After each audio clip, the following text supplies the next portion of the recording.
Vamos a continuar, amigas y amigos. Estamos en vivo y en directo para todas y todos ustedes. Gracias a Mira TV, Canal 9 de Inter. Nuestro entrevistado, el doctor Mauricio Cirrotola Russo, quien es el asesor de la Superintendencia Nacional de Arrendamientos y Vivienda, mejor conocida como el SUNAVI, ubicada en Las Mercedes, como ustedes bien lo saben. En el segmento anterior dejamos al aire lo que tiene que ver con los causales de desalojo, que están preestablecidos en el artículo 91 y que realmente son muy claros. El primero de ellos, en el numeral 1, establece de que si un arrendatario tiene 4 cánones de arrendamiento de atraso o más de ellos, es una causal de desalojo. En el número 2 también establece cuando el arrendador, por un estado de necesidad, necesita ese inmueble para alguien cuyo grado de consanguinidad sea de segundo o tercer grado, sea hijo o hija por no tener vivienda principal, es una causal contundente de desalojo. El numeral 3 establece que cuando alguien ha hecho uso deshonesto que está en contravención a lo preestablecido en el contrato de arrendamiento, también, por supuesto, es una causal de desalojo. Cuando en el numeral 4 establece de que sencillamente el arrendatario o arrendataria no ha cumplido con las normas de convivencia ciudadana, también es un causal de desalojo. Pero por supuesto, la norma constitucional establece en el artículo 115 el derecho del uso, goce y disfrute de la propiedad, pero también el Código Civil establece en el artículo 545 el uso, goce y disfrute en exclusiva de esa propiedad.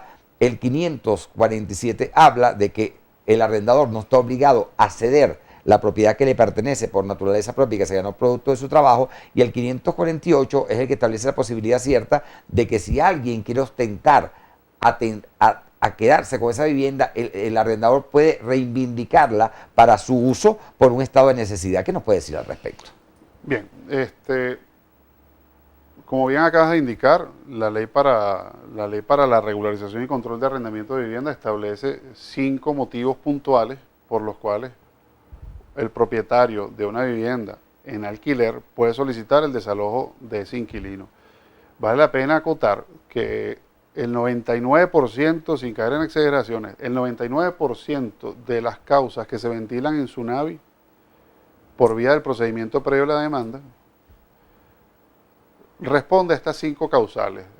La primera, la de la morosidad o la de la falta de pago de más de 4 cánones, es quizás la que lleva a la cabeza desde el punto de vista estadístico.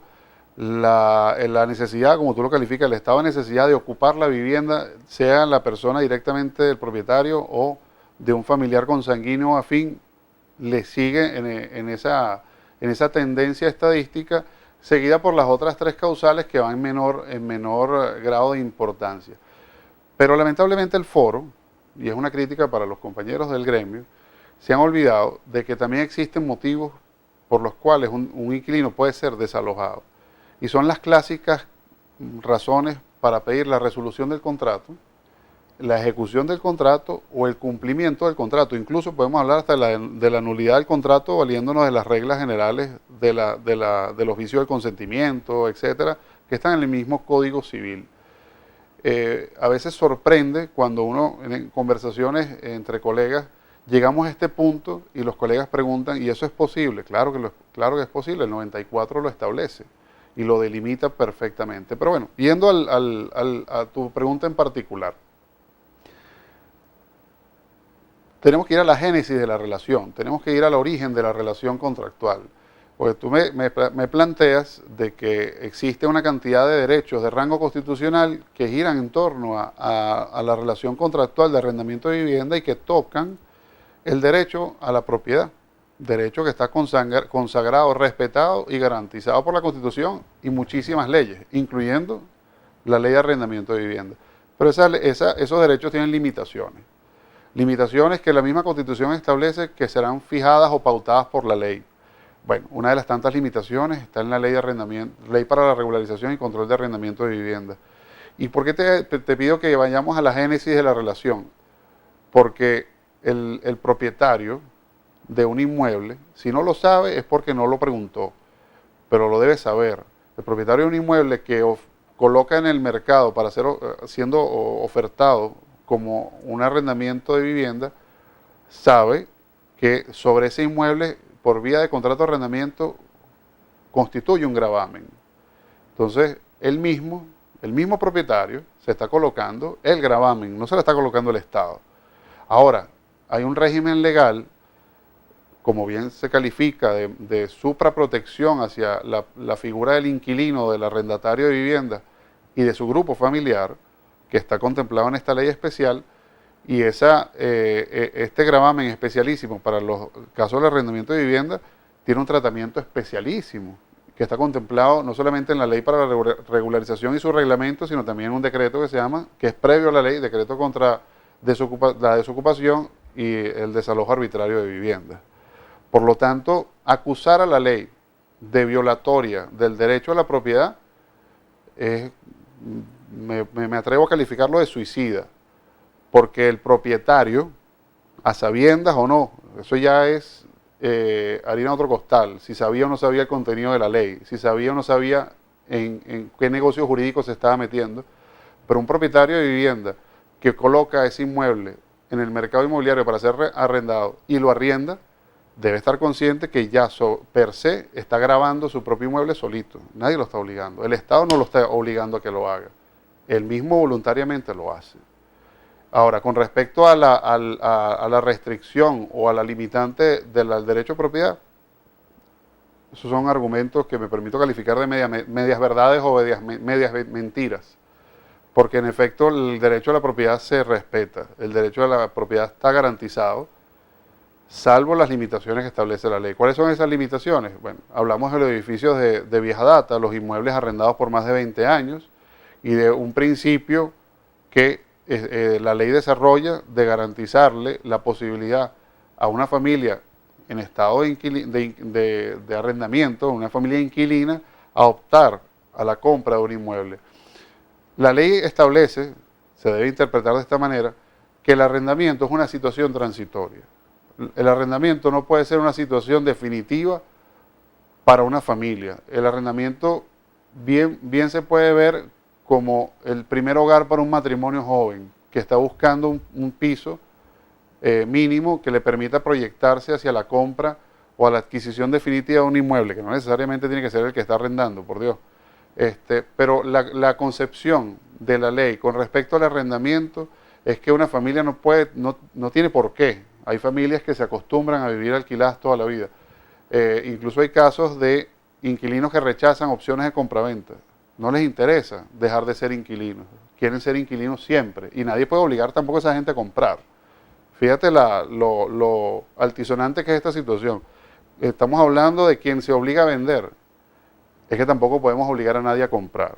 Y hay casos verídicos, documentados, de inquilinos que manifiestan voluntariamente, sin presión, sin que nadie lo esté coaccionando, de que ellos no quieren comprar.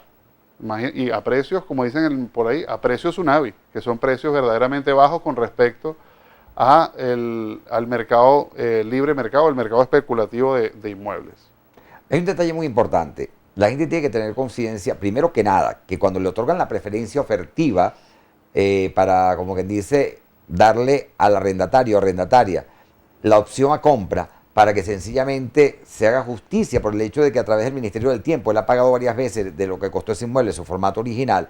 El arrendatario tiene que entender que después de ese procedimiento donde a través de la determinación del cálculo del justo valor, él paga por ello y queda como propietario de ese inmueble, él no lo puede vender al precio posteriormente del libre mercado porque pierde esa concesión dada por el tsunami. Totalmente. Pero no, pero eso no lo saben ellos. Ellos piensan de que ha ocurrido casos de que ellos, al tener ese inmueble, dicen, no, déjame venderlo para comprarme otro mejor y aparte de eso, para que me quede un margen de ganancia inclusive. Eso es un factor importante. También usted mencionó sobre la ejecución y la resolución de los contratos de arrendamiento. El Código Civil establece en el artículo 1159 que los contratos de arrendamiento es un documento jurídico de ley entre las partes.